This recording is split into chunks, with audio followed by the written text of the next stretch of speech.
Bun și bine v-am găsit la un nou episod. Astăzi o să vă învăț cum să luați Fortnite. Primul rând deschideți browserul dumneavoastră, Edge sau Chrome, nu contează. Veți căuta Epic Games. După cum vedeți aici, apăsați Enter. Dați pe primul Epic Games Store, Download and Play PC Games, mods, ...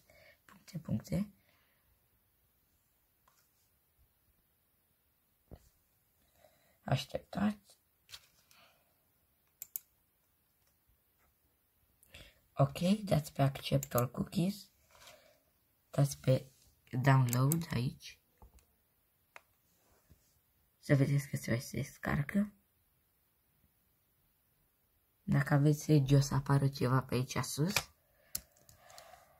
Să apăsați Ctrl plus J să dați la descărcări și puteți să închideți Chrome-ul. Să închizi Chrome-ul, deschideți File Manager sau File Explorer. Dați pe descărcări sau Downloads. Dublu click pe epicinstaller.msi. Așteptați, trebuie să închideți. Dați pe Install. Așteptați. O să vă ceară permisiunea de administrator, o să dați Yes sau Da. Așteptați. O să pun pe pauză până se instalează. Instalării și o să vedeți că o să vă mai ceară din nou permisiunea de administrator, așa că dați din nou pe Da sau Yes. Așteptați.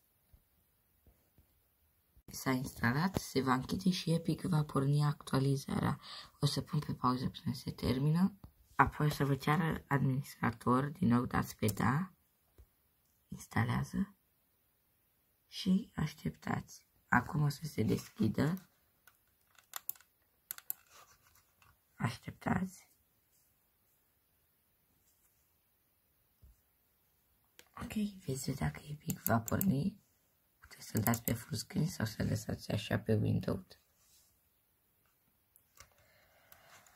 Dacă nu aveți cont de Epic, o să dați scroll până jos și o să dați pe Sign Up.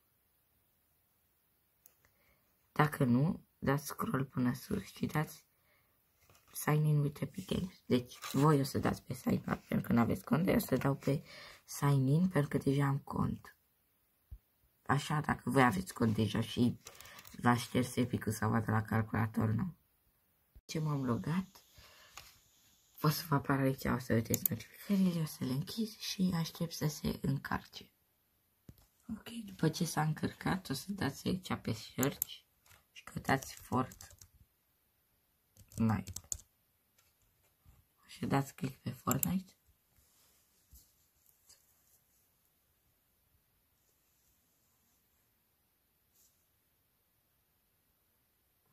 La voi o să apară ceva Get, dar eu îmi apare In Library pentru că deja l-am.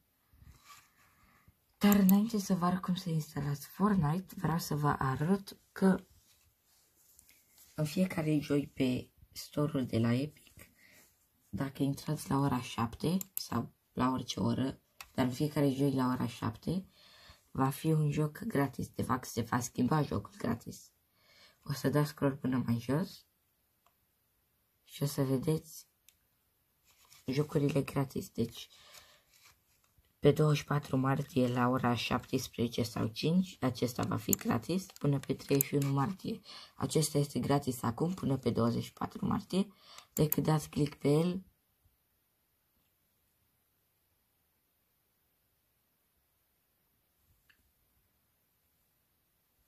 dați click pe Get, dar eu deja l-am, deci o să mă apară In Library.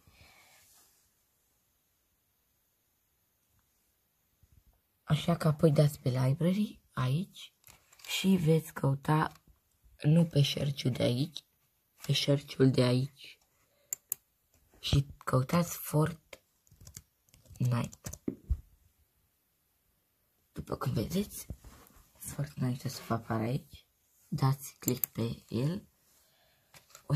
O să dați aici, dați click pe Install. dați click pe da, așteptați și o să vă apară ceva bar aici care o să vă arate progresul la instalarea Fortnite-ului. Deja apărut.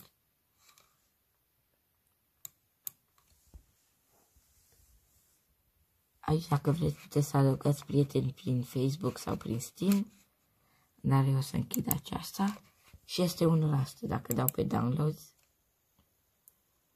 o să vedeți că se descarcă 200 de megabits din 21 de giga. După cum vedeți. Eu o să las Fortnite să se instaleze, l-am șters ca să vă fac vot. A descărcat, va verifica fișierele.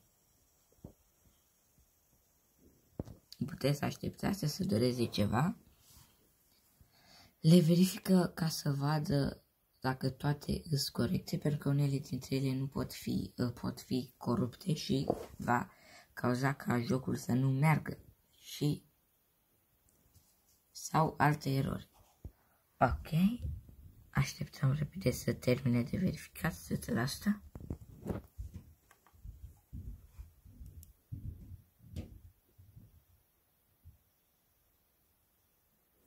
Ok, după ce s-a terminat de verificat, putem să închidem aici, apoi să dau refresh pe desktop un pic. Refresh a trebuit, dacă nu, să avem o scurtătură cu Fortnite. Dacă nu vă apare scurtătura, urmați-mă, pentru că este ceva bug, că văd că nu apare pe desktop sau nu văd eu. Nu văd niciun Freddy.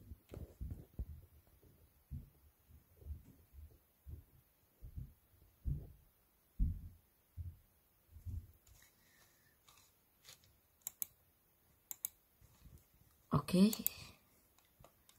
Dacă nu vă apare scurtătura pe desktop, cum nici mie nu mi-apare, va trebui să căutați Fortnite din nou sau să dați scroll până găsiți 3 puncte și create a shortcut. Apoi va crea un shortcut pe desktop. Așa că dați dublu click și porniți sau vă duceți și dați aici launch. Eu o să închid. Dublu click și va porni Fortnite-ul. Trebuie să dați pe da.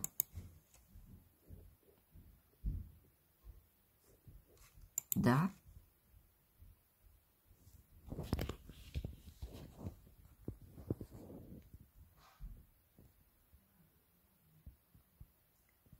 O să pornească.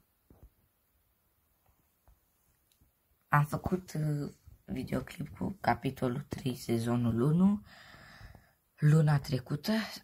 Dacă să nu uitați să vă uitați la acel videoclip și să dați like. Acum o să fac un video cu capitolul 2, sezonul 2.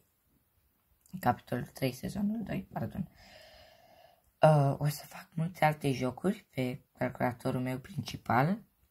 O să ne jucăm Apex, Fortnite, CSGO, GTA 5 și multe alte jocuri, așa că dați subscribe, apăsați clopoțelul pentru a fi notificați când o să postez un video nou. Acesta a fost videoclipul. La revedere!